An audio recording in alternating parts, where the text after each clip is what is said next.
Good evening. Market വ്യൂവിന്റെ closing ബെല്ലിലേക്ക് എല്ലാ പ്രേക്ഷകർക്കും സ്വാഗതം. ആദ്യം ഹെഡ്ലൈൻസ്.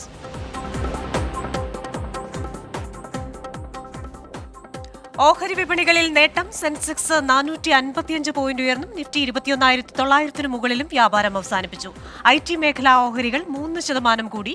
ഓട്ടോ, മെറ്റൽ, ഫാർമ ഓഹരികൾക്കും നേട്ടം. ഈ വർഷം മാർച്ച് 10 മുതൽ 10 വന്ദേ ഭാരത് സ്ലീപ്പർ ട്രെയിനുകൾ കൂടി. കൂടുതൽ ചേർക്കാറുള്ള സ്ലീപ്പർ ട്രെയിനുകൾ വരുന്നതോടെ യാത്ര സുഗമമാകുമെന്ന് റെയിൽവേ. ഡൽഹി മുംബൈ, ഡൽഹി ഹൗറ റൂട്ടുകൾ ഏപ്രിലോടെ ആരംഭിക്കും. വന്ദേ ഭാരത് മെട്രോയുമായി ബന്ധപ്പെട്ട ചർച്ചകളും പുരോഗമിക്കുന്നു. 1700 കോടി രൂപ ലക്ഷ്യമിട്ട് 3 IPOകൾ പ്രാഥമിക വിപണിയിലേക്ക്. റാഷി പെരിഫറൽസ്, ജന small finance bank, capital small finance bank എന്നിവയുടെ ഓഹരികൾ ബുധനാഴ്ച വിപണിയിലെത്തും. പോയ വാരം 5 IPOകൾ നേടിയത് 3266 കോടി. രാജ്യം ഊർജ്ജ മേഖലയിൽ അടുത്ത 5 വർഷം കൊണ്ട് $67 ബില്യൺ നിക്ഷേപം നടത്തുമെന്ന് പ്രധാനമന്ത്രി നരേന്ദ്രമോദി. എഥനോൾ നയം, ഇന്ധന ഇറക്കുമതി ബില്ലും കാർബൺ പുറന്തള്ളലും കുറയ്ക്കാനിടയാക്കിയെന്ന് പ്രധാനമന്ത്രി. ഊർജ്ജ മേഖലയിൽ വൻതോതിൽ വിദേശ നിക്ഷേപം ആകർഷിക്കാനാകുമെന്നും ഇന്ത്യ എനർജി വീക്ക് സമ്മേളനത്തിൽ മോദി. വിലക്കയറ്റവും അമേരിക്കൻ തെരഞ്ഞെടുപ്പുമായിരിക്കും നടപ്പ് വർഷം വിപണികളിൽ നിർണായകമാവുകയെന്ന് JP മോർഗൻ സർവേ. പണലഭ്യത വെല്ലുവിളി നേരിടുന്നതും വിപണികളെ ബാധിക്കുമെന്ന് സർവേയിൽ പങ്കെടുത്ത വ്യാപാരികൾ. കൂടുതൽ പ്രൈമറികളിൽ ട്രംപിന്റെ വിജയം വിപണികളിൽ ചാഞ്ചാട്ടത്തിന് കാരണമാകുമെന്നും JP മോർഗൻ. സാമ്പത്തിക ലോകത്തു നിന്ന് വിവിധ വാർത്തകൾ വരുന്നുണ്ട്. ബൈജൂസിന്റെ മുഖമായി ഇനി മെസ്സി ഇല്ല എന്ന വാർത്ത വരുന്നുണ്ട്. ബൈജൂസിന്റെ ഗ്ലോബൽ അംബാസിഡർ ആയിരുന്നു മെസ്സി. 3 വർഷത്തെ കരാറാണ് കമ്പനിയുമായി ഉണ്ടായിരുന്നത്. ഈ കരാർ കമ്പനി അവസാനിപ്പിച്ചു എന്ന വാർത്തയാണ് വരുന്നത്. പ്രതിവർഷം 5000 കോടിയുടെ ഈ കരാറാണ് മെസ്സിയുമായുള്ള കരാർ ഇപ്പോൾ അവസാനിപ്പിച്ചിരിക്കുന്നത്. എല്ലാവർക്കും വിദ്യാഭ്യാസം എന്ന ആ ഒരു മോട്ടോ വെച്ചിട്ടായിരുന്നു ഈ ഒരു കരാർ ഉണ്ടായിരുന്നത്. മറ്റൊന്ന്, US ആസ്ഥാനമായ അസറ്റ് മാനേജ്മെന്റ് കമ്പനിയായ വാൻഗാർഡ് പ്രമുഖ ഓൺലൈൻ ടാക്സി സേവനദാതാക്കളായ ഓലയുടെ മൂല്യം വെട്ടിക്കുറച്ചുവെന്നാണ്. തുടർച്ചയായ 3-ാം തവണയാണ് ഓലയുടെ മൂല്യം ഈ കമ്പനി വെട്ടിക്കുറയ്ക്കുന്നത്. 74% വെട്ടിക്കുറവാണ് വരുത്തിയിരിക്കുന്നത്. $19 കോടി ഇപ്പോൾ ഓലയുടെ ആസ്തി മാറിയിരിക്കുകയാണ്. ഇനി ഇന്നത്തെ വിപണികളിലേക്ക് വന്നു കഴിഞ്ഞാൽ വിപണികൾ ഇന്ന് വ്യാപാരം അവസാനിപ്പിച്ചത് ഒരു പോസിറ്റീവ് നോട്ടിലാണ്. നിഫ്റ്റി ദേശീയ ഓഹരി വിപണി 158 പോയിന്റ് താഴ്ന്ന് 21,929 വ്യാപാരം അവസാനിപ്പിച്ചത്. അതേപോലെ തന്നെ നിഫ്റ്റി ബാങ്ക് ഫിനാൻഷ്യൽ സർവീസസ് ഓഹരികളിൽ ബാങ്ക് ഓഹരികളിൽ നിന്ന് 134 പോയിന്റ് നഷ്ടത്തിലാണ് 45,690 വ്യാപാരം അവസാനിപ്പിച്ചത്. ഇനി നമ്മൾ ബോംബെ ഓഹരി സൂചികയിലേക്ക് വന്നു കഴിഞ്ഞാൽ 72,000 എന്ന് പറയുന്ന പോയിന്റ് വീണ്ടും കടന്നു എന്ന് നമുക്ക് കാണാൻ സാധിക്കും. 455 പോയിന്റ് ഉയർന്ന് 72,186 ഇന്ന് വ്യാപാരം അവസാനിപ്പിച്ചത്. നമ്മോടൊപ്പം വിപണി വിശകലനത്തിനായി അതിഥിയുണ്ട്. Shri Paul Thomas, executive director DBFS ആണ്.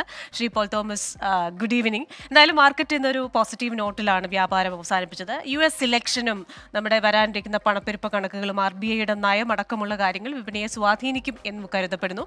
ഇന്നത്തെ ഒരു ട്രെൻഡ് എങ്ങനെയായിരുന്നു? നാളെ വ്യാപാരം ഒരു ചാഞ്ചാട്ടത്തിനുള്ള സാധ്യതയുണ്ടോ?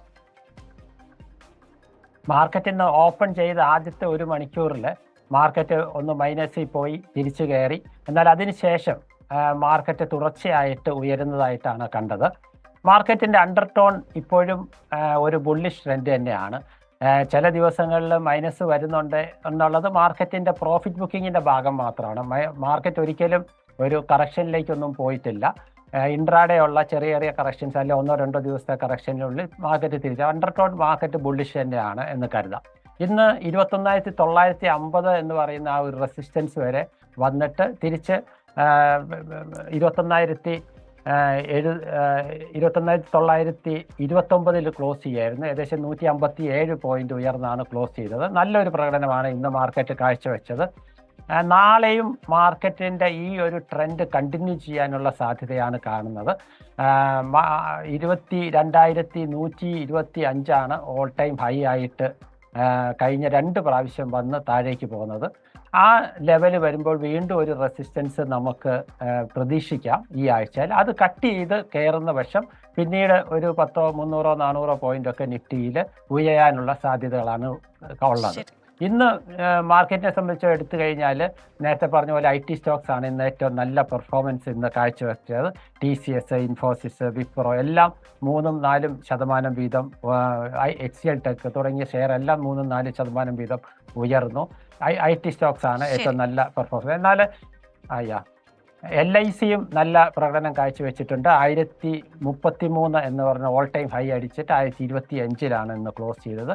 അതുപോലെ യെസ് ബാങ്ക് 11% കയറി. HDFC ബാങ്ക് യെസ് ബാങ്കിനെ ഏറ്റെടുക്കുമെന്നുള്ള ഒരു ന്യൂസ് വന്നിരുന്നു. അതിൻ്റെ മുകളിലാണെന്ന് തോന്നുന്നു. അത് 11% ഉയർന്നിരുന്നു. എന്നാൽ ജിയോഫിൻ ഇന്നലെ പേടിഎം എടുക്കും എന്നുള്ള ന്യൂസിൻ്റെ മുകളിൽ നന്നായി കയറിയിരുന്നു. പക്ഷേ ഇന്നത് നിഷേധിച്ചതിൻ്റെ കാരണത്തിൽ ഇന്ന് 6% താന്നാണ് ക്ലോസ് ചെയ്തത്.